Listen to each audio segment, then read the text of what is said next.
Hi, welcome to Women's Color Code. We're so happy to have you here, Anna. So I guess our first question here, how did you become a creative assistant in the video game industry? Hi, thanks for having me. I always knew I wanted to work in games, and I wasn't sure how at the time. I just knew I wanted to do it.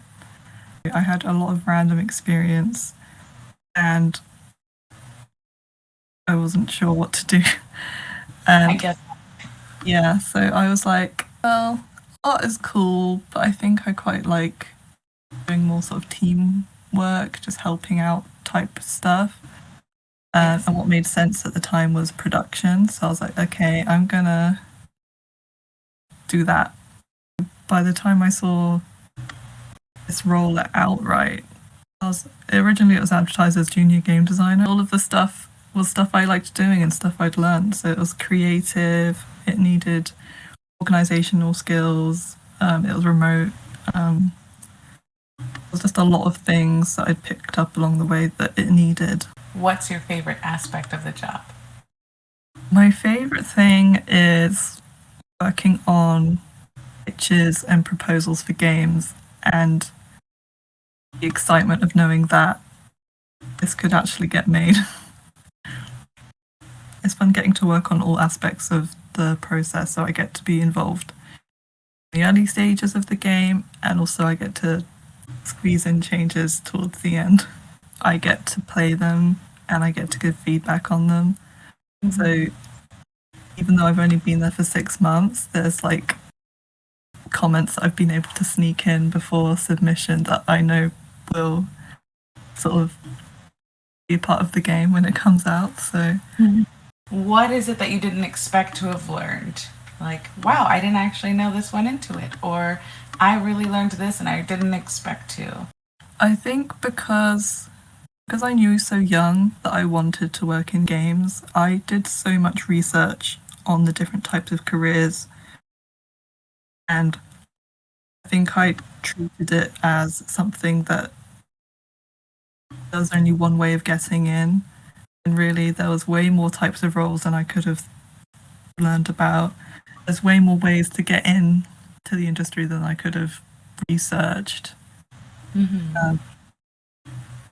And like, even though it's been 10 years since I decided I worked in games, I'm still learning more and more about different roles and different experiences of other people.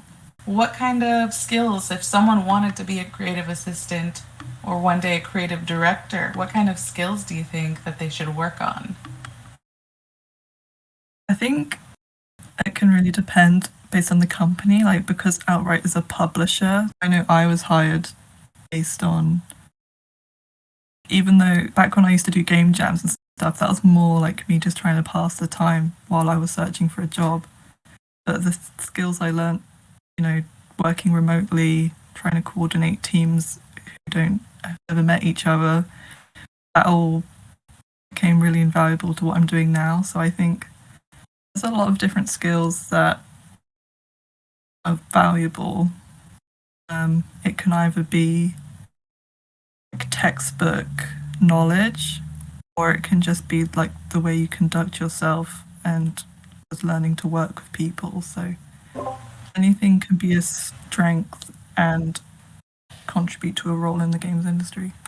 Working in games and working across so many disciplines, it's important for you to be personable and be able to get along with different types of people. I'm glad that is a skill I have, and I recommend a skill that everyone learns because it's important to get along with people. Besides getting along with people, what would you say is the biggest piece of advice that you have for someone who is trying to get into the game industry? I think my best piece of advice is take advantage of all of the free resources out there. Sign up for everything that you can within reason, like give yourself a break. But like when I think about my time between finishing university and getting this job, I kind of like refer to that as like my hustling era, because I was just kind of, I had 3 different mentors during that time because I was signing up to all these free schemes, like especially for like people of color and women. There's different sort of opportunities out there for you. I signed up to a lot of free game jams. I joined a lot of Discord groups. So I was just like doing everything I could. Just, yeah, take advantage of like people who want to help you. That's nice. I know you mentioned game jams a few times, but for people who don't know what that is, could you explain it? Sure. So a game jam is a event where usually takes place in quite a small amount of time. So like a weekend or a week at most, and it's just where people gather together. They are given a theme, they don't know what it is, and they have to make a game in that amount of time. And, you know, it's kind of associated with all-nighters, chaos, but when I did them, they were normally a week long, and I really wanted to build my production skills, so I made sure that everyone had sleep. There was like actual production planning, and yeah, we would just grab some people and make games. So I think I did 3 or 4. So like not many, but some actual like really quality games came out of it. Gives you, I think it just gives you something to like share and be excited about. Like if you just have like, it might only take 5 minutes to play, but then you can upload it to itch and just share it around. Like, I did this. How fun! How would someone find a game jam? One easy way to do it is, so Itch, which is an online marketplace for like games and assets, they actually have a game jam tab, which is like a huge calendar, and you can just click on any one and sign up to it. The ones that I would do were hosted by a company called Games Jobs Live, so it was very sort of employment focused and organized, because they'd have actual industry professionals judging it, and they do like a big live stream show at the end. So I tried to go towards like more sort of organized game jams that have a sort of community built around it. You know, it really depends on your needs.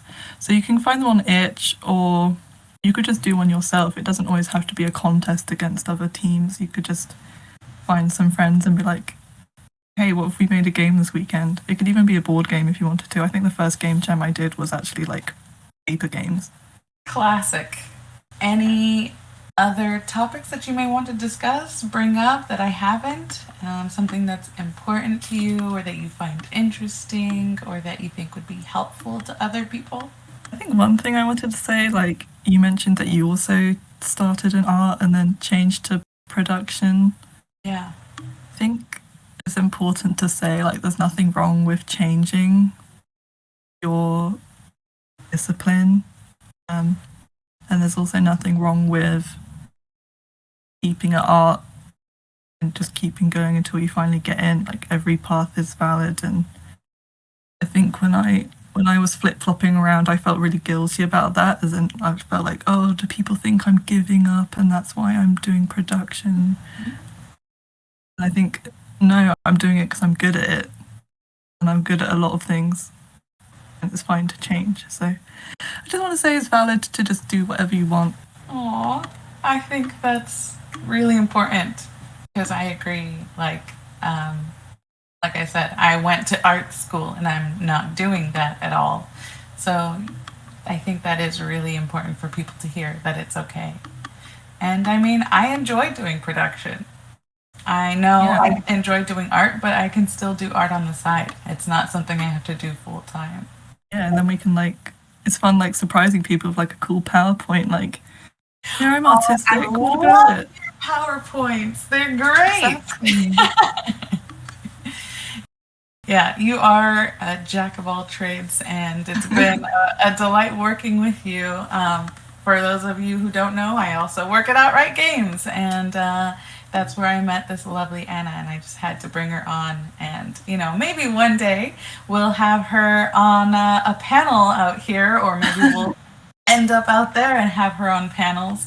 But yeah, I'm so glad that we had the chance to talk to you here for Women's Color Code.